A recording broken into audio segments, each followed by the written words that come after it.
Bienvenue à la démonstration pour le groupage sanguin ABO. Pour débuter, on a besoin d'un tube à bouchon rose, donc on a besoin d'un prélèvement sanguin. Le tube à bouchon rose sera centrifugé dans une centrifugeuse et on obtiendra deux composantes que nous avons besoin pour le groupe sanguin. On a besoin des globules rouges, on va avoir besoin de quelques gouttes de globules rouges et on va avoir besoin du plasma. Je vous montre le plasma ici. J'ai identifié mon tube, j'ai décanté mon plasma, donc mon numéro de patient en premier et plasma. Et je dépose mon plasma dans la deuxième case de mon portoir pour mon épreuve sérique de tantôt.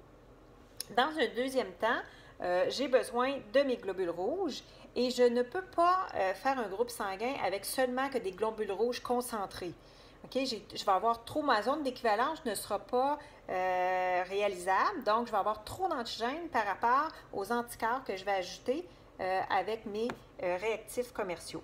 Donc, je vais déposer deux petites gouttes, 2 à 3 petites gouttes dans un tube que je vais identifier au numéro du patient et que je vais inscrire 3 à 5 je vais avoir besoin, pour faire ma suspension, de la saline et la saline doit être à 0,85 je ne peux pas utiliser d'eau. Je vais immobiliser mes globules rouges, donc mes globules rouges vont éclater avec l'eau. Je dois absolument choisir là, de la saline qui est isotonique et je vais en rajouter dans mon tube avec mes globules rouges pour avoir une suspension globulaire optimale, c'est-à-dire 3 à 5 Par la suite, lorsque j'ai déversé ma saline, je dois vérifier si ma concentration est vraiment à 3 à 5 Ce qu'on fait pour vérifier notre suspension, c'est qu'on va aller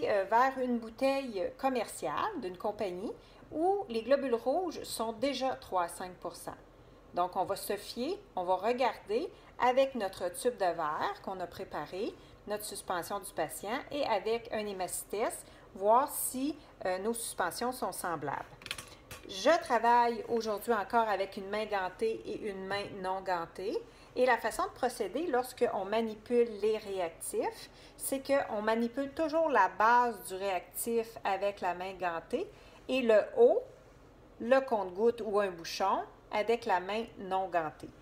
Ici, je vais utiliser un hémacitès 3 à 5 pour vérifier ma suspension. Donc, j'utilise la base vraiment de mon réactif, mais là, je vais aller le loger au fond de ma main parce que je veux aller chercher mon tube de verre de mon patient.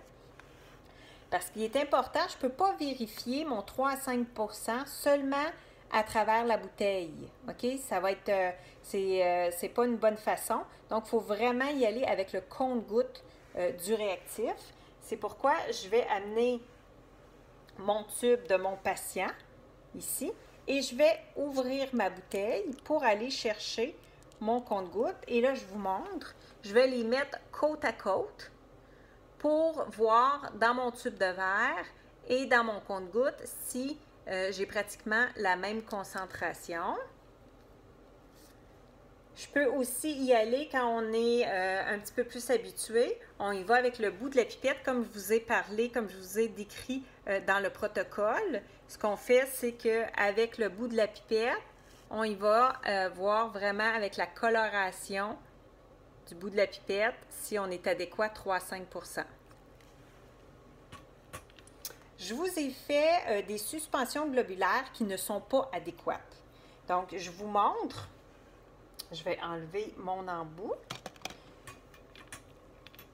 J'ai fait une suspension globulaire qui est plus petite que 3 Donc, vous voyez, elle est ici, celle qui est plus petite que 3 et celle-ci, c'est mon patient, 3 à 5 Vous voyez qu'elle est beaucoup plus pâle. Okay? Si je regarde, on regarde ensemble, je vais approcher ma caméra de ma petite image.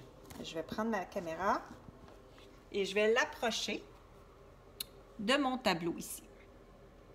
Vous voyez que ma suspension plus petite que 3 c'est-à-dire que les globules rouges ont été beaucoup trop dilués. Donc, je n'ai pas beaucoup de globules rouges. Si je n'ai pas beaucoup de globules rouges, je n'ai pas beaucoup d'antigènes. Et lorsque je vais mettre ma goutte avec mon autre goutte d'antisérum commercial, mais je vais me retrouver avec un excès d'anticorps parce que je n'ai pas beaucoup d'antigènes. Et je vais me ramasser dans la partie ici avec un excès d'anticorps dans un phénomène de prozone. Je vais aller chercher mon eau de suspension. Je vous la montre. Vous voyez, j'ai fait une suspension maintenant qui est plus grande que 5 %. J'ai toujours mon patient à 3 à 5 % et j'ai ma suspension plus grande que 5 %. Okay? Je dépose. Je m'en viens avec ma suspension plus grande que 5 % et mon tableau. Dans ma suspension, j'ai beaucoup trop de globules rouges. Donc, je vais avoir un excès d'antigènes. Et lorsque je vais ajouter mon antisérum, bien, mon antisérum, je n'aurai pas assez d'anticorps. Donc, vous voyez, je vous montre la figure ici. Je suis dans un phénomène de post-zone, donc j'ai un excès d'antigènes. Dans les deux cas, dans le prozone et le post-zone, oui, j'ai des petits complexes immuns qui se forment, antigènes, anticorps, mais est-ce que vous voyez qu'ils sont capables d'attacher plusieurs globules rouges? Non.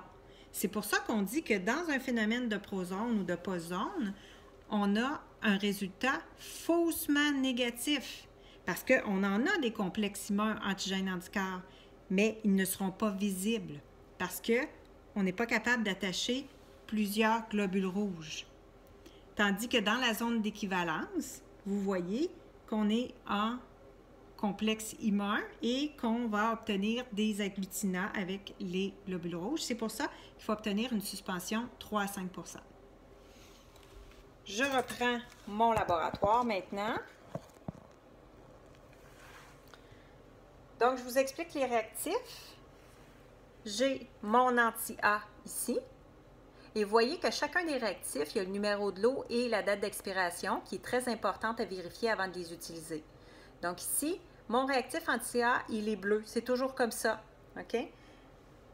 Et mon réactif d'anti-B est jaune. Et j'ai mon réactif d'anti-AB qui est transparent. Dans ces trois réactifs-là, j'ai des anticorps, des anti-A, des anti-B et des anti-A et des anti-B dans l'anti-A et anti-B. Excusez, là. Et ce sont des anticorps IgM. Ils fonctionnent, dans le fond, ils sont capables de réagir à température pièce et ils n'ont pas besoin de chaleur. C'est pour ça qu'on peut obtenir un résultat très rapidement. Ce sont des antisérums commerciaux. Autre réactif, hémacites. Hémacites A1, 3 à 5 %, numéro de l'eau et date d'expiration super importante. La date d'expiration est beaucoup moins longue que les antisérums parce que ce sont des globules rouges. Et vous avez l'hémacites B, 3 à 5 % pour le groupe sanguin. Je vous montre mon portoir maintenant. On a vu ensemble que j'avais ma suspension globulaire dans la première case, mon plasma dans la deuxième case. Je fais un espace. Et là, j'ai mes 3 tubes pour l'épreuve globulaire. J'identifie le numéro de patient avec anti-A à l'intérieur. Je vais enlever mes doigts là. Avec anti-A au bout. Et le tiret avant le A est très important parce que ça signifie qu'on va mettre de l'antisérum A à l'intérieur. Et vous voyez que j'ai inscrit mon numéro en haut du tube et le tube vers la gauche. C'est beaucoup plus facile de lire au-dessus les chiffres du portoir. C'est pour ça qu'on les inscrit comme ça. Donc, j'ai mon anti-B et je vais avoir mon anti-AB. Excusez, là, j'essaie de vous montrer. Ça, c'est mon épreuve globulaire, mes 3 tubes. Je fais un espace. Et je vais avoir l'épreuve sérique. L'épreuve sérique, c'est le numéro de patient avec mes hémacites A1 et hémacites B. Et c'est bien important d'inscrire A1 sur le test parce qu'il existe aussi des hémacites A2. Pour déverser, je vais le laisser comme ça va aller mieux. Pour déverser mes gouttes dans mes tubes, je dois déverser les gouttes qui sont plus pâles en premier. Parce que si vous déversez les globules rouges en premier et que vous faites déranger, soit par un téléphone, quelqu'un vous parle au laboratoire, et là, vous avez été dérangé pendant que vous faisiez votre technique et vous n'avez pas terminé, vous n'allez pas savoir si vous avez mis une goutte transparente dans une goutte de globules rouges. C'est difficile à voir, là, on parle d'une goutte, fait que c'est des faibles quantités, fait que c'est très difficile de voir où vous allez être rendu. Fait que c'est pour ça qu'on va commencer par les gouttes qui sont pâles. Donc ici, si on commence avec les preuves globulaires, on va commencer avec les antisérums. Donc les antisérums, on les prend à la base, je les mélange, je prends ma main non gantée, le compte-gouttes, j'enlève ce qui était dans le compte-gouttes et je reprends pour déposer une goutte seulement dans mon tube A. Je fais la même chose avec le B, toujours avec la main non gantée. Je peux agiter. Je prends avec ma main gantée la base. J'enlève ce qui était dans mon compte-gouttes, je reprends et je déverse une goutte de B.